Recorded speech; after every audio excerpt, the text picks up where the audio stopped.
Wagering on soccer can be challenging. There are loads of different bet types that may seem confusing to people who haven't bet the sport before, but it really doesn't have to be that difficult. Welcome back to a brand new video here on Circles Off. This is your home for betting education with myself, Rob Pizzola, a real pro sports bettor.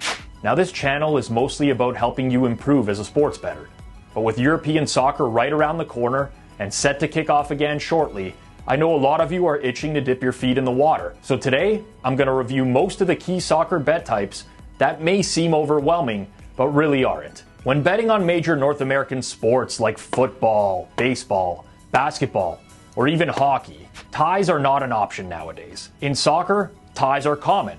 They're called a draw. And this is why the main wagering line in soccer is the three-way money line. This line is typically displayed in a 1x2 format where you have a win for team 1, a draw, and a win for team 2 as your three different betting options. In some rare instances, there will be European soccer events that go to extra time or even penalties. But it's important to note that this wager type gets settled at the end of regulation time. The three-way money line is available for the full-time result of a soccer game and is often available for the halftime result as well. Now, if that's already too much for you to handle, you can always bet the two-way money line, or what's commonly referred to as the draw no bet. This type of bet completely removes the draw from the equation. Draw no bet is a fitting wager description, as if the game ends in a draw, the wager is considered a push, and you get a refund on your action. In some instances, in tournaments for example, where a draw is not possible, you'll see this wager listed as team to qualify or team to advance. The double chance bet is also very popular amongst recreational bettors, as it's a bet type with lower risk. The bettor gets to pick two of the three outcomes of the game and only loses their wager if they completely whiff on both of those outcomes. With this type of wager, you can bet on the home team and the draw, the visiting team and the draw, or the home team and the visiting team, in which case you would only lose your bet if the match ends up in a draw. Spreads and totals are extremely common in soccer wagering as well, not at all dissimilar from betting on football or basketball. For example, the favorite in a match might be favored by 1.5 goals, and that's often shown as -1.5. In this case, if you're to bet the favorite, they'd need to win by 2 or more goals for you to win your bet. Where things really start to get tricky though is when we introduce the Asian handicap, which is basically a more complicated way of wagering on spreads and totals.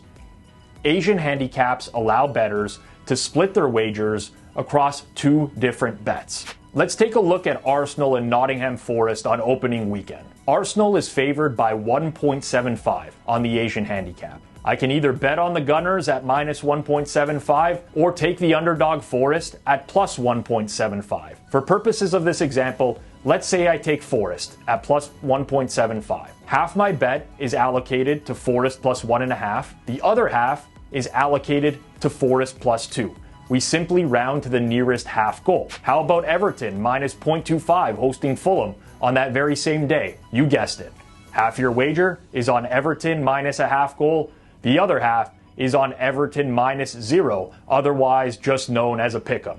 And again, the exact principle applies to totals as well. Newcastle and Aston Villa, their total is set at 2.75, meaning that whether you bet the over or the under, half the wager will be graded at 2.5 and the other half will be graded at 3. There are countless other bet types in soccer, but they mostly follow standard betting principles that shouldn't be too challenging to figure out.